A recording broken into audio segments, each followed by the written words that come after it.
represento a la empresa Incabiotec.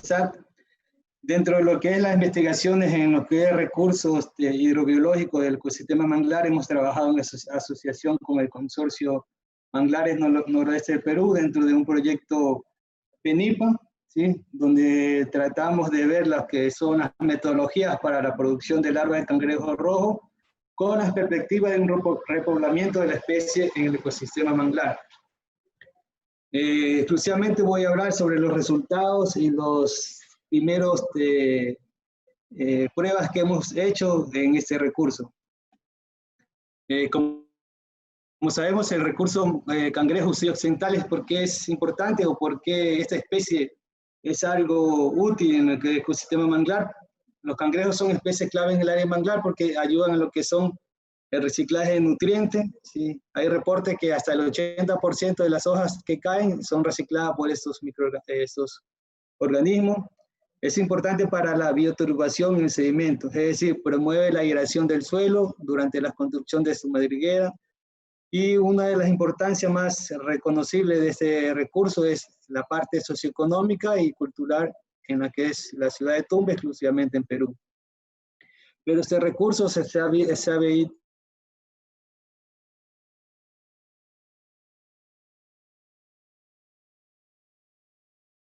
alimentaria, ¿sí? También el cambio en el régimen hidrológico, contaminación del agua por metales pesados, pesticidas, antibióticos, efluentes domésticos o efluentes de la langostinera, pérdida del hábitat, exclusivamente por, como decía Henry en la primera presentación, la expansión de las langostineras ha hecho perder un sinnúmero de áreas de este manglar. También se puede perder el recurso también por cambios climáticos, es decir, aumento del nivel del mar o el calentamiento y enfermedades relacionadas con la actividad langostinera. Con estas importancias y con estas principales amenazas, nosotros planteamos el proyecto PENIPA, que es implementar un paquete biotecnológico para el cultivo larval y o juvenil del cangrejo rojo manglar, enfocándonos en 5 puntos importantes. El primero es que determinar la composición de comunidades microbianas de huevos y estadios larvales, ¿sí? Con el objetivo de conocer cuáles son las comunidades presentes en las masas de huevos para poder identificar cepas probióticas, aislar y poder ser utilizadas dentro del cultivo larval. El segundo punto es diagnóstico molecular y prevención de enfermedades.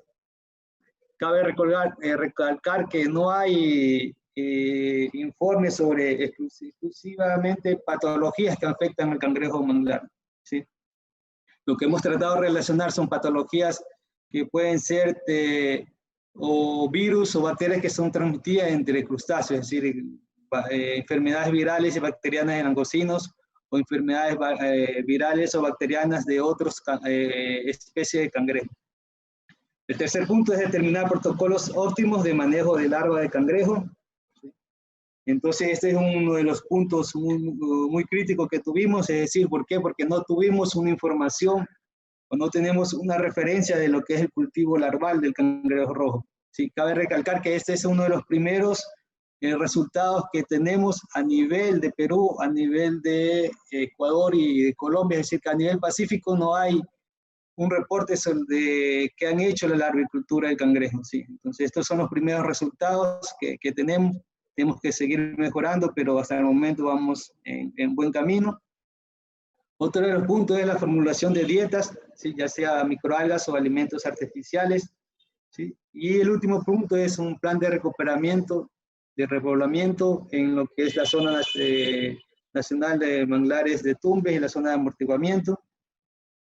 Este estudio tuvo lugar en dos áreas importantes, que es en la ciudad de Tumbes, exclusivamente en los laboratorios de Incabiotec, que se hace la parte de análisis moleculares y de detección de patógenos, y la parte de lo que es cultivo y mantenimiento de las hembras, lo hacemos en Puerto Pizarro. También tenemos un área experimental, ¿sí? Que llamamos CEBAC, Centro Experimental de Biotecnologías Acuícolas de Puerto Pizarro, también perteneciente a la empresa Incabiotec, donde hemos adaptado unas pequeñas cabañas para hacer lo que son las diferentes áreas o los diferentes puntos que vamos a utilizar en lo que es el cultivo larval de Uxie occidentales, como una zona para mantenimiento de hembras, una zona para explosión, sala de microalgas, sala de alimentos de zooplanctónicos, artemia, rotíferos.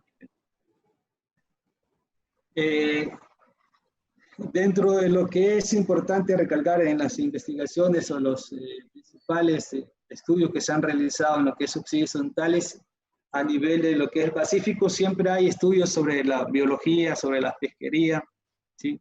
Sobre un parte de diversidad genética, hábitos alimenticios, ¿sí? Pero no hay información relacionada exclusivamente a la reproducción y a la agricultura de este recurso en lo que es el Pacífico, ¿sí?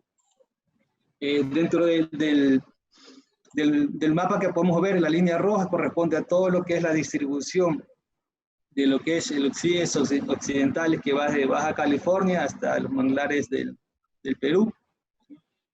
Pero esta especie tiene un pariente en lo que es el Océano Atlántico, ¿sí? Que es en lo que es la parte azul, ¿sí? Que también va de la parte baja de México hasta Brasil, que es el Uxie cordatus. Dentro de esa investigación, lo que hemos visto es que este recurso existe lo que es la importancia de lo que es el cultivo larval, ¿sí?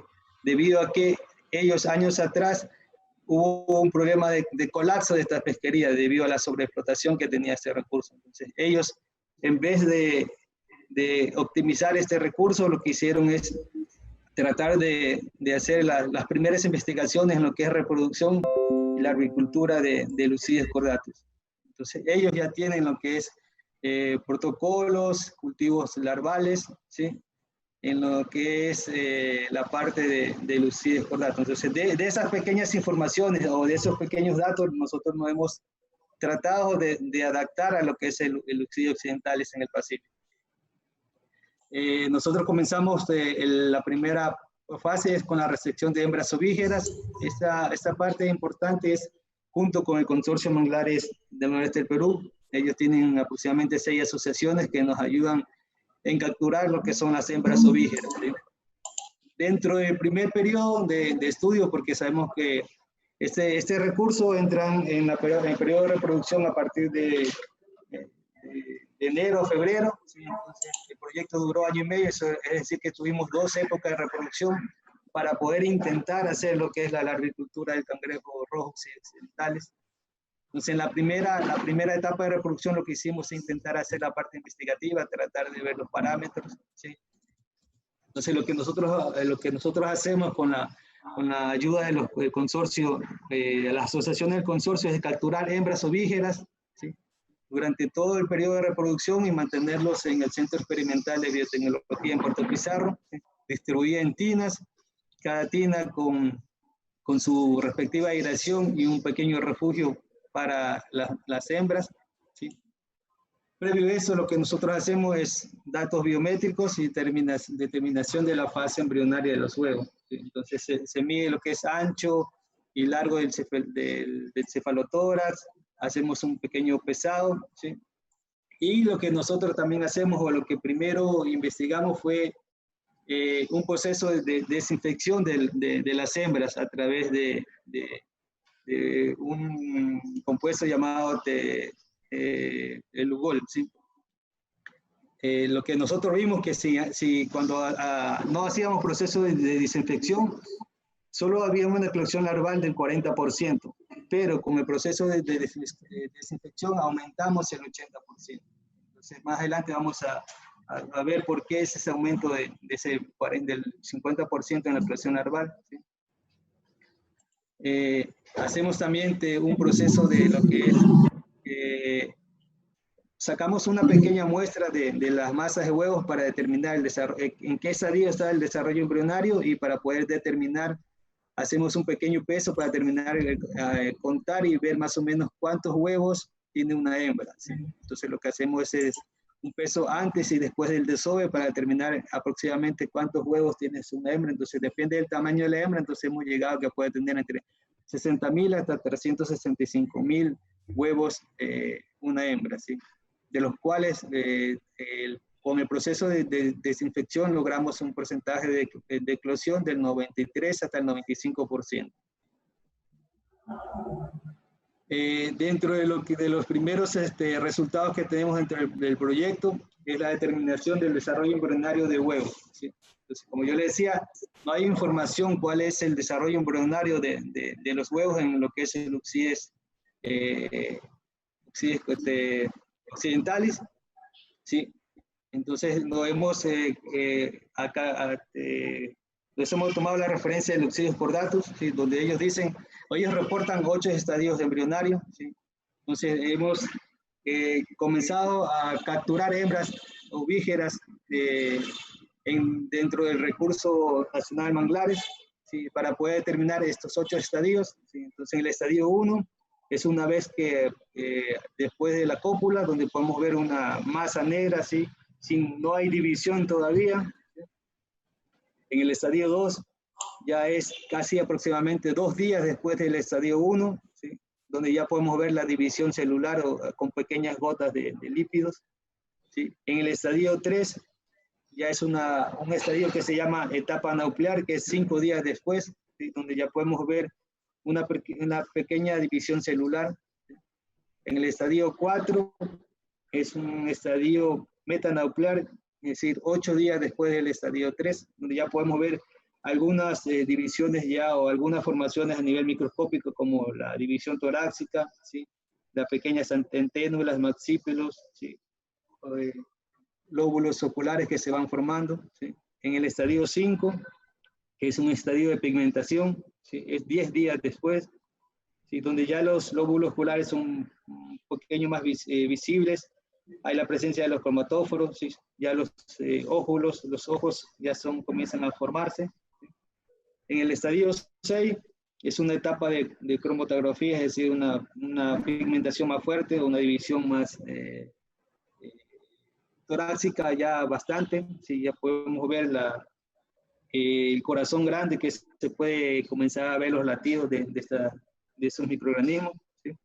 En el estadio 7, que ya es un estadio pre-eclosión, es decir, 16 días desde el estadio 1, ¿sí? Donde ya podemos ver los somitas abdominales, el telson, la diferenciación de ciertas partes, ¿sí?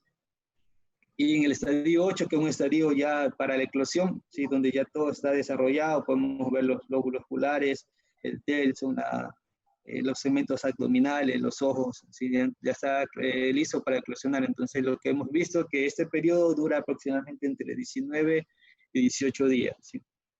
Entonces, dentro de los primeros estudios tuvimos que capturar diferentes hembras para poder determinar este estudio, estos estadios.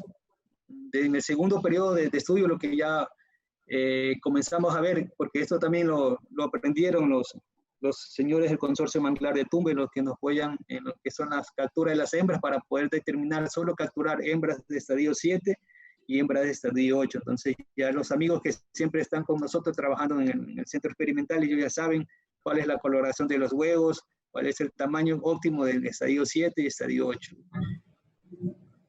Dentro del primer punto, que es la determinación de comunidades microbianas presentes en la masa de huevos, ¿sí? De hembra mediante técnicas independientes y técnicas dependientes de cultivo. Dentro de las técnicas independientes de cultivo, que es decir, no necesita pasar por un cultivo o por medios de agares, ¿sí? Para poder aislar las bacterias o para conocer la presencia de la bacteria, sino a nivel de un análisis metagenómico, que quiere decir es un estudio del material genético total, es decir, extracción de ADN de todas las comunidades que se encuentran presentes dentro de esa muestra, donde podemos ver que a nivel cultivable solo es el 1% de la bacteria, pero el 99% son bacterias no cultivables o difíciles de cultivar, ¿sí? Entonces, con esta tecnología de metagenómica nosotros podemos conocer el 100% de las comunidades presentes en una muestra. En este caso, el objetivo de nosotros son las masas de huevos, ¿sí? Donde hicimos comparaciones entre masas de huevos no desinfectadas con masas de huevos desinfectadas, ¿sí? Entonces, más adelante vamos a ver los resultados. En la siguiente etapa es el aislamiento y caracterización de bacterias probióticas. Ese era el objetivo, sacar bacterias probióticas de la masa de huevos para ayudar al proceso de eclosión, ¿sí? Pero Lamentablemente, las comunidades que se encuentran dentro de las masas de huevos son más comunidades tipo vibrio. Entonces, lo que más pudimos aislar son vibrios, tenemos 20 cepas de vibrios, con 3 cepas de hongos lo que pudimos obtener, no tuvimos ninguna cepa de bacilos. ¿Sí? Dentro de lo que son los primeros resultados de análisis metagenómico de la masa de huevos, podemos ver que a nivel de género, el 88% de esas comunidades microbianas, ¿sí?, sin desinfección representa el vibrio. El 4% solo representa lo que son el género Pseudoalteromonas, 3% el género Psychrobacter, y otros géneros que representan menos del 1% son aproximadamente 177 géneros. A nivel de especies, el 50% de bacterias está predominada por el género Vibrio orientalis, 16% por Vibrio SSPP, y así, como podemos ver, casi todos los principales especies son predominantes por el género Vibrio. ¿Sí? Dentro de ciertas referencias bibliográficas podemos detectar que hay ciertas patologías exclusivamente de vibrios que son transmitidas en lo que es el cultivo, en hatchery de larvas, en otros cangrejos que ocasionan altas mortalidades, exclusivamente que el 80 al 100% en larvas. ¿Sí? Y hay todo reportes donde que la presencia de pseudoalteromonas podría ser un potencial en lo que son cultivos larvales, ya sea de crustáceos o de peces. El mismo análisis hicimos para hacer obtuvimos muestras de hembras ovígeras de 3 puntos, de los manglares de Puerto Pizarro, manglares del Bendito y manglares de Puerto 25. La línea anaranjada representa las comunidades presentes después de la desinfección, ¿sí? Y las líneas azules representan las comunidades que se encuentran antes de la desinfección. Y como podemos ver en estos 3 puntos, el proceso de desinfección bajó considerablemente las comunidades de géneros vibrios y aumentó lo que es las comunidades del género Pseudoalteromonas, ¿sí? Entonces, esto cabe recalcar que en los resultados de eclosión tuvimos un porcentaje más de eclosión al momento de hacer la desinfección. ¿Por qué? Porque quizás las pseudoalteromonas son consideradas bacterias probióticas, es decir, que pueden tener agentes antibacterianos que ocasionan la inhibición del vibrio y en este caso puede aumentar el proceso de eclosión. Así, el cuadro número 4 que podemos ver la comparación de géneros bacterianos entre una muestra de huevos mediante una técnica de cocultivo, es decir, el cocultivo es conocer las bacterias que hay una simbiosis que se encuentra en un medio de cultivo, donde podemos ver que en este cocultivo que ya tienen un medio de cultivo, casi el 99% es de género vibrio, ¿sí? Durante los 3 sitios del muestreo, Puerto 25, El Bendito y Puerto Pizarro, podemos ver que cuando tenemos la presencia de un medio de cultivo, las comunidades que se encuentran presentes son 99% vibrio, es decir, que el medio de cultivo favorece a la presencia de un género bacteriano, y por eso lo que nosotros pudimos es aislar más géneros de vibrio que géneros de otras comunidades bacterianas. ¿Sí? Entonces, dentro de la identificación molecular de bacterias cultivables tenemos Vibrio parahemolítico, Vibrio silanoensis, Vibrio rotiferianus, Vibrio aginelecticus, Vibrio sui, Vibrio harbelli, Vibrio nereis, ¿sí? Alcalinis aquatis y Staphylococcus epidermidis, ¿sí? Son los géneros que pudimos identificar molecularmente, y en lo que es hongo tenemos Altenaria, Nectarias y Aspergillus. Dentro de lo que son el diagnóstico molecular y prevención de enfermedades, lo que también hacemos es un diagnóstico, ¿sí? Como explicaba mi compañera Cristian, hay la transmisión vertical, es decir, de los padrotes a los hijos. Entonces, las larvas que se va a liberar exclusivamente deben ser larvas que no lleven patógenos, ¿sí? Para no alterar el medio, para no alterar la genética, ¿sí? Entonces, lo que nosotros hacemos es un diagnóstico molecular de las principales enfermedades del langostino, como son mancha blanca y enfermedades del enanismo y HNV, y otras enfermedades relacionadas a lo que son cangrejos, o lo que se encuentra en lo que es el Eucydis purgato, como una enfermedad causada por dinoflagelados, enfermedad causada por un hongo exófila, ¿sí? Que es causada por la letargia de hongos, ¿sí? Enfermedades de cutículas y enfermedades de virus luminiscentes. Entonces hacemos un descarte molecular de estas especies, tanto para lo que son hembras y las larvas, ¿sí? Dentro de la evaluación de dietas naturales y artificiales en el cultivo larval, lo que nosotros hemos determinado a través de ese pequeño estudio de la primera parte es determinar los parámetros físico-químicos y la alimentación, ¿sí? Cabe recalcar que no teníamos información, qué comen, cuánto comen, cuáles son los parámetros de temperatura, salinidad. Entonces, lo que nosotros hemos visto a través de ciertas referencias con el Oxydes cordatis, tratar de adaptar esas condiciones al Oxydes del Pacífico, ¿sí? Y hemos tenido las primeras eclosiones, ¿sí? Se cabe recalcar también que estas eclosiones de las hembras ovígeras de Oxydes cordatus solo se da o está influenciada exclusivamente con el periodo lunar, ¿sí? Hemos visto que la eclosión de estas larvas solo se da en luna llena o luna nueva, ¿sí? Es decir, un día antes, un día después, o 2 días antes, 2 días después, pero no hay otro tiempo de eclosión, ¿sí? Es decir, exclusivamente se están influenciadas por la luna. Entonces, como podemos ver, las larvas son fototaxis positivas, es decir, que reaccionan a la luz. Entonces, lo que nosotros hacemos es, al momento de la eclosión, que como podemos ver, teníamos una larva por cada tina, lo que nosotros hacemos es una recolección con ayuda de una linterna para determinar cuántas larvas fueron eclosionadas y después distribuir en tinas, ¿sí? Para poder comenzar el proceso de larvicultura, donde adaptamos lo que son fotoperiodo, temperatura, pH, alimentación, ¿sí? Y en lo que son, podemos ver en todo lo que es ese círculo rojo, podemos ver todos esos puntos que se encuentran ahí, medios café, medios negros, todo eso es larva, ¿sí? Dentro de lo que son las fases larvales de Oxydes occidentalis tampoco hay referencia o hay fotografías, solo podemos son esquemas que se encuentran, como a la mano izquierda es un esquema de los 6 estadios de Zoea que se encuentran, ¿sí? A mano derecha tenemos las fotografías reales de lo que los larvas de Oxydes occidentales, ¿sí?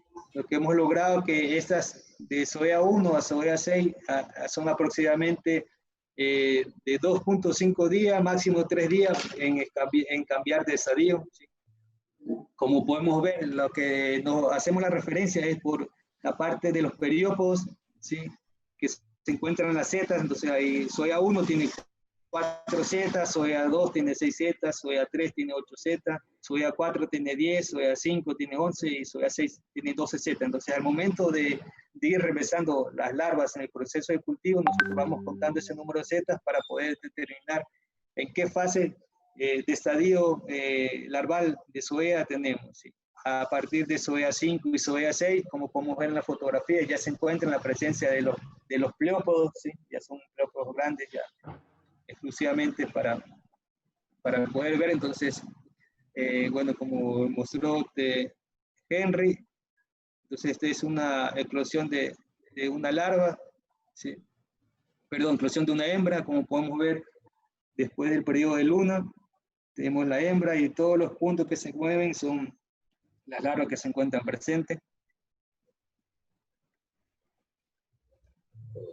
Es el momento de la cosecha, entonces ponemos la luz, ¿sí? Las larvas son atraídas por la luz y con un chayo o una pequeña malla de 500 micras comenzamos a capturar las larvas eclosionadas para ser distribuidas de acuerdo al volumen, entre 300 a 500 larvas por litro. Este es una Zoea 1, ¿sí? En etapa después de la eclosión, ¿sí? Ya alimentándose, ¿sí? Podemos ver cómo el nado es muy fuerte debido al proceso de alimentación.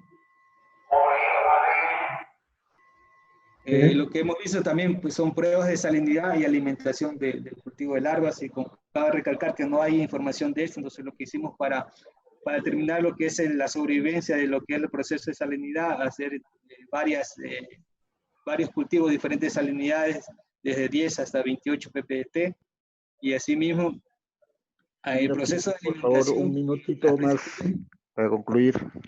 Las principales microalgas que se encuentran en lo que es el cultivo larval, ¿sí? Tetracermi, Thalassosira, Ketosis, Vesiclisis, ¿sí? Y productos ya preparados como el picalgal, donde hemos visto que tenemos una sobrevivencia muy alta en lo que a partir de 22 ppt hasta 28, y las principales microalgas son ketóceros y subcris.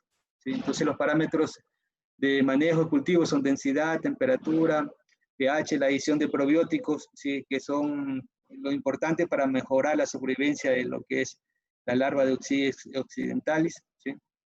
Recambios, sifoneos, alimentación. Y por último, ya lo que es la liberación, hicimos un pre-monitoreo de los puntos donde se van a liberar con la ayuda de los señores del Consorcio Manglar, donde hicimos un pequeño monitoreo para determinar lo que son parámetros que se encuentran dentro del manglar y ver si había presencia de larvas en los lugares. Entonces, determinamos los parámetros, pero no tuvimos una muestra o no pudimos recolectar ni una larva porque no encontramos larva en el manglar, ¿sí? Entonces, hicimos 3 periodos de liberación larval. El 23 de febrero se liberó 82.000 soya 5, el día 3 de marzo se liberó 10.000 megalopas y el 24 de marzo se liberó 25.000 megalopas, ¿sí? Entonces aquí podemos ver el video de la presencia de la primera liberación, son soya 6, ya podemos ver mucho más grande, ya nado mucho más rápido. Hicimos también una evaluación de lo que son antes de la liberación, el proceso de cuántas larvas pueden resistir al transporte. Entonces, durante todo el proceso, porque de Puerto Pizarro hacia el manglar es un buen tiempo, entonces como no sabíamos cuánto se iba a liberar, si resistía el transporte, entonces esta es una soya 6 ya lista para pasar a megalopa.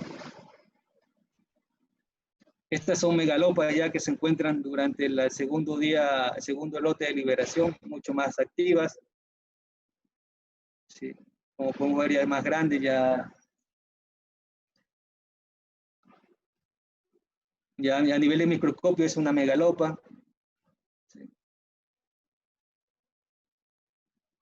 Dentro del proceso de liberación también hacemos un proceso de aclimatación. Esto es con agua de manglar, colocamos un número considerado de megalopas o de larvas para poder determinar si hay un proceso de influencia al momento de la liberación. Después de 20 o media hora las larvas siguen, no hay mortalidad por la aclimatación.